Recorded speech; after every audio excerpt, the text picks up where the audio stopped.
Morning, everyone. I enjoy looking at the polls. I enjoy listening to pundits talk about the polls. I have for a long, long time. But polls can be wrong, and polls can be manipulated. And, well, not just me saying that. Here's Charlie Kirk 11 tweeting, quote, "In June 2015, Jeb Bush was polling at 22%. Donald Trump was polling at 1%. In June 1983, Ronald Reagan was polling at 39%. His opponent, Walter Mondale, was polling at 49%. Reagan won 49 states in 1984. The media thinks you're stupid. Don't believe the suppression polls." And while we're going to look at one specific poll and two outcomes today, because I find this stuff interesting. It's so crazy the way we communicate this, and then with the information the poll delivers, the newspapers run with it, right? And this is like the opinion of, I don't know, 600 people maybe. It's just so funny. Anyway, doesn't matter because it's interesting. Here we go. CBC News is reporting, quote, "Majority of Canadians agree Indigenous women victims of genocide," new poll suggests. Oh, and I mean, if you read the newspapers right after this whole genocide thing came out, I'm pretty sure most of the news agencies didn't agree, and people that I spoke to in person definitely didn't agree that this was a genocide. But apparently, according to this Ledger online poll, majority of Canadians agree that it was a genocide. Okay, here we go. Most Canadians agree that the murders and disappearances of Indigenous women amount to genocide, a new poll suggests. But the Ledger poll also suggests there's a disagreement about when it occurred and who is responsible. 53% of respondents agreed with the national inquiry into missing and murdered Indigenous women and girls, which last week concluded that the tragedy is part of an ongoing genocide that has been centuries in the making. Another 34% disagreed. Centuries? Centuries in the making? How old is Canada, Google? Let's see. Hold on. Here it is. 150 years. How long is a century again? Right, it's 100 years. So this centuries in the making genocide is definitely colonial British and French people's fault. Hold on, we'll get there. For sure. Centuries in the making, everyone. Centuries in the making. Canada's not even centuries old. This is insane. This is insane. Okay, back to the crazy article. 34% disagreed, yeah. But there was little consensus about what form that genocide took, with respondents citing everything from Europeans giving Indigenous people blankets infected with smallpox to the current day scandal involving the forced sterilization of Indigenous women. Well, the Europeans giving smallpox-infected blankets to people was actually before we understood germs. You can check that in history. There's a very clear date where we understood what germs were and what they did to people. There was a time when doctors didn't wash their hands because nobody understood that things could be spread that way. Really, honestly, this is you can't attribute something like genocide to people who lived a very long time ago and who didn't have the scientific or general knowledge that we take for granted today. It's really irresponsible. And this conflating genocide to, maybe it happened in the 1800s when European people came and settled this country. It's, again, irresponsible to think that, but the report specifically was supposed to focus on missing and murdered Indigenous women and girls. There was a specific time frame and even a specific roadway that they continually went missing from. This is a cop-out to say, it's a genocide. It's a genocide and the government's at fault. And it's confusing to people. It's irresponsible. It's irresponsible on every level of government. Every single one. I'm disappointed that we spent $92 million on this report, and I'm disappointed that it's muddied the waters on what constitutes a genocide. Did improper things happen? Absolutely, 100%. Is this part of some systemic plot to rid the world of First Nations Indigenous people? No. Is this Canada's fault? No. My goodness. And just frustrating to have this bandied about and played with in the newspaper like this. It's very irresponsible. Back to the article. Among the top responses, 17% blamed colonialization and the loss of Indigenous lands to European settlers. 15% blamed church-run residential schools, and another 15% pointed to the destruction of cultural identity and forced assimilation. Just 3% blamed racism broadly. Yeah, it's racism's fault for genocide. Okay. As to who is responsible for this genocide, 32% blamed Canada's British and French founders, and the 25% blamed Catholic and Protestant churches. Another 21% said all Canadians share responsibility for the injustice, while just 1% blamed the government. The government's not to blame, everybody. It's those British, those French, and the churches. But the government is great. The government didn't do this. It was those evil churches. The poll of 1,528 Canadians who were randomly recruited from Ledger's online panel was conducted from June 7th to June 10th, and for the Association for Canadian Studies. Polling experts say online surveys cannot be assigned a margin of error because they do not generate a random sample of the population. Let's scroll down a little bit.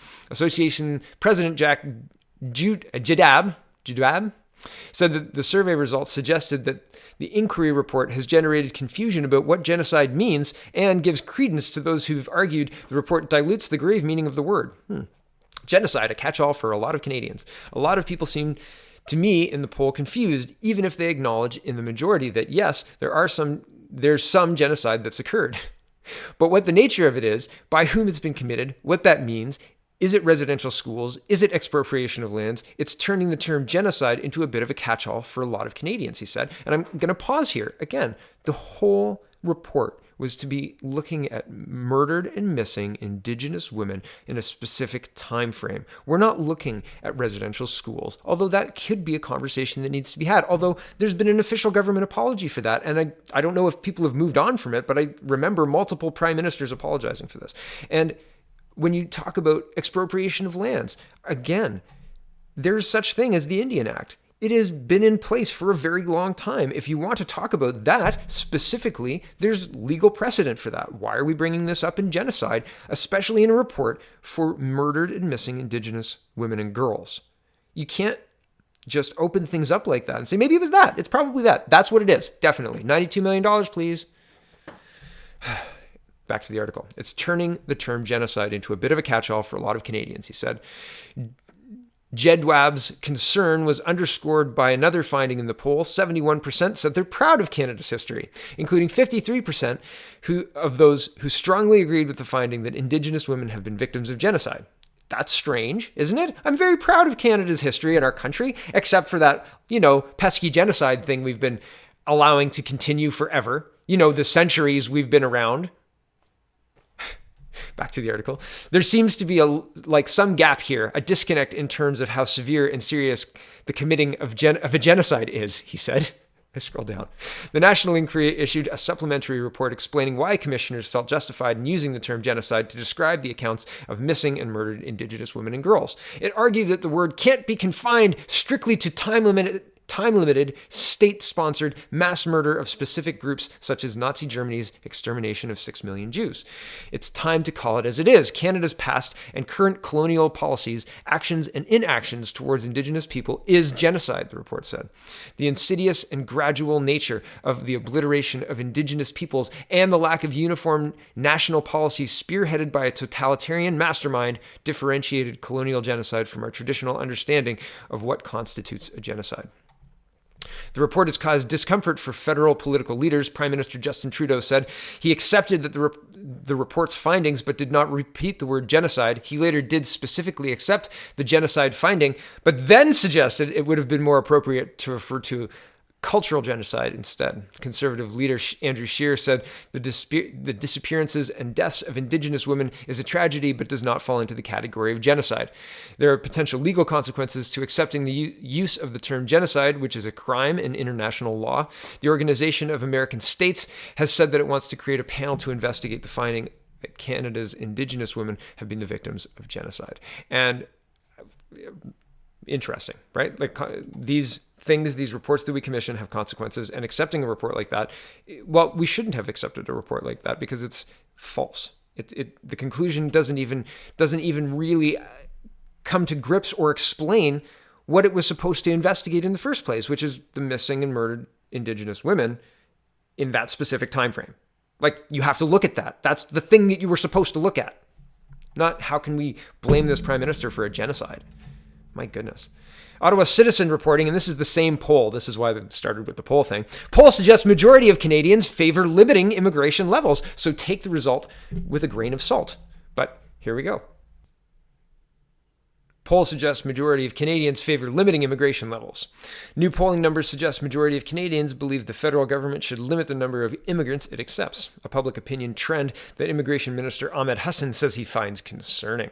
63% of respondents to our recent Ledger poll said the government should prioritize limiting immigration levels because the country might be reaching a limit in its ability to integrate them. Just 37% said the priority should be on growing immigration to meet demands of Canada's expanding economy. Hassan says he is concerned by this because he has heard directly from employers across the country who are in desperate need of workers. Economists and experts widely agree that immigration is key to meeting labor and population shortages. I've heard different. Got to tell you, I've heard different. I've had lots of people send me very, very interesting pieces of information that says that's not quite true. And if it was true, we'd need to increase our immigration levels by a factor of 3 in order to meet the demand that they're claiming. So this is interesting, and I'm kind of working on something for it, but my goodness, I'm busy. So it's in there. But anyway, I just wanted to mention that.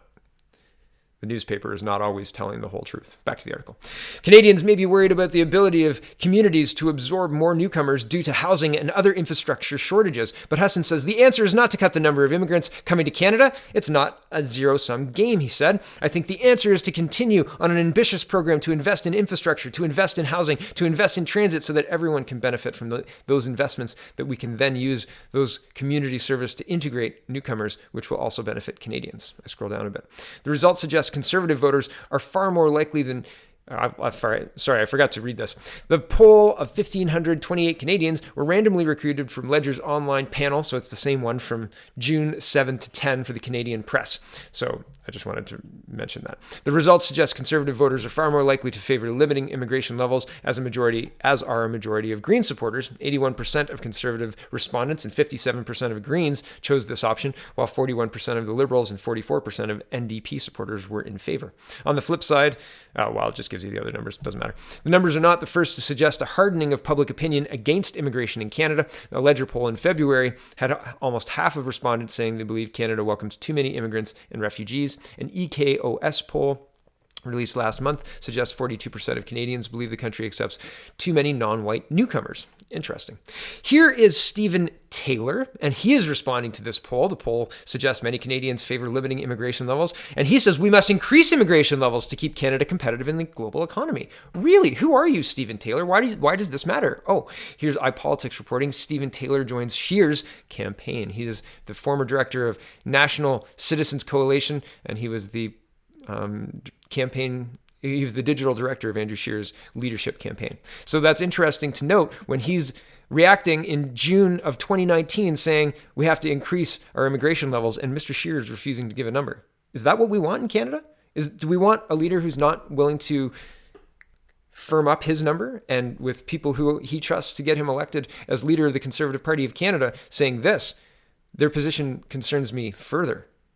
The last story for this morning is from 2016, but it was tweeted this morning, and I thought, why are we out of gold? I've been hearing about this for a while, and I don't usually use Zero Hedge as a source, but there's a little bit of information in here. I may use it, we'll see.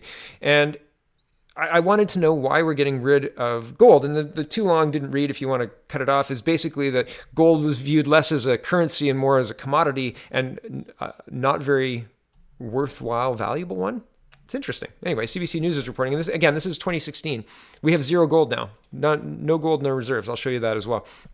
But this was happening in 2016. In the Harper years, we had 3 tons. And then 2015, Trudeau sold the rest. I don't know why. Anyway, CBC News is reporting Canada sells off most of its gold reserves.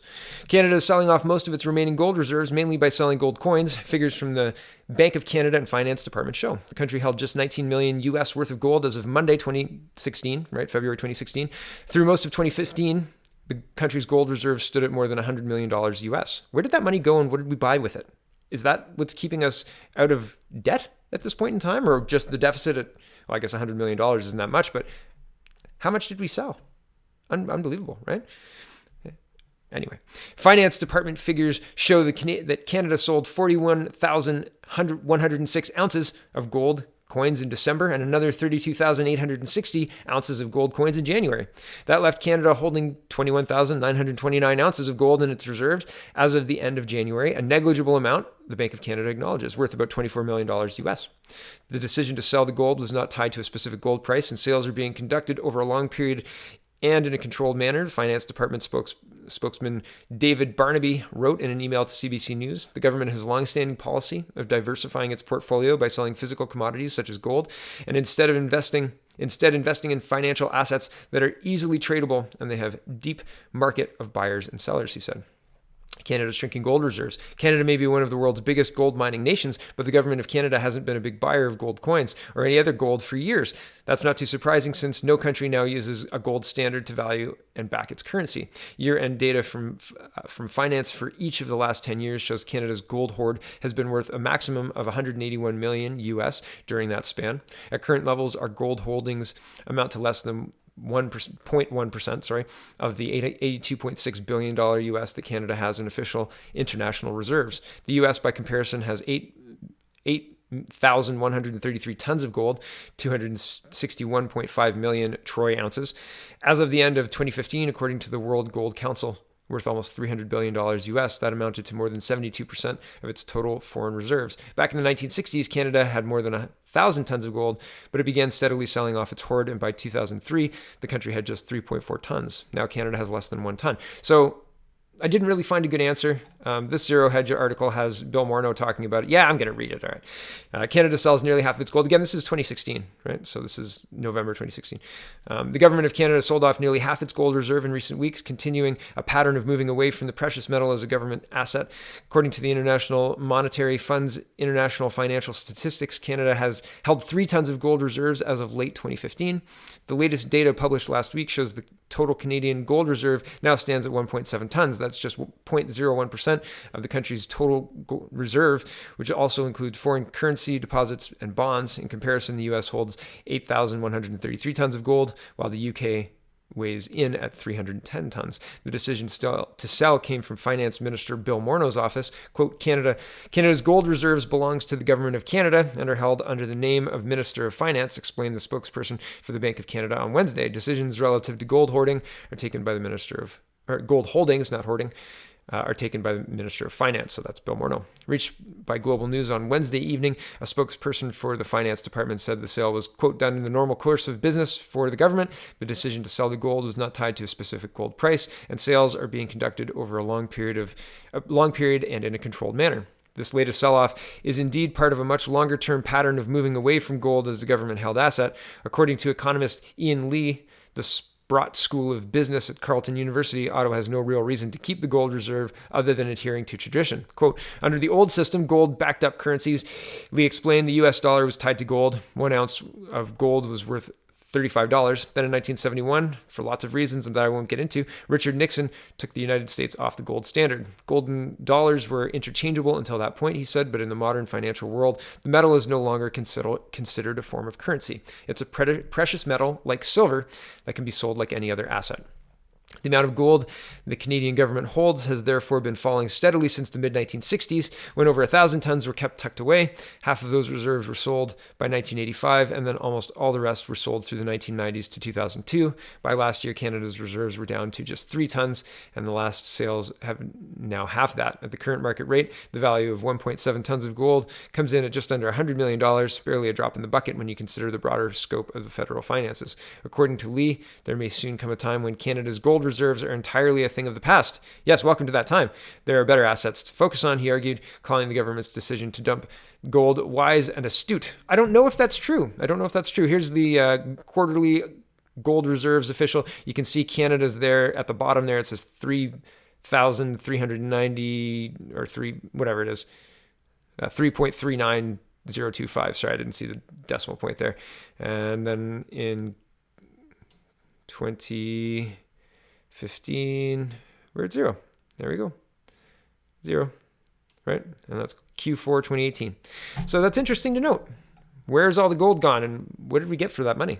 I mean, $100 million is $100 million, right? Like, what do we get for it?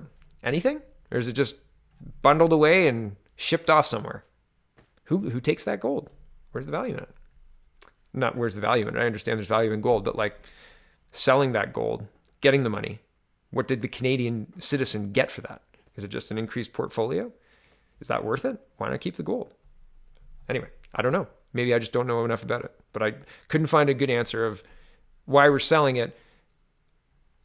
Like, is that valuable? $100 million into the other swappable assets. Is that worth it or no?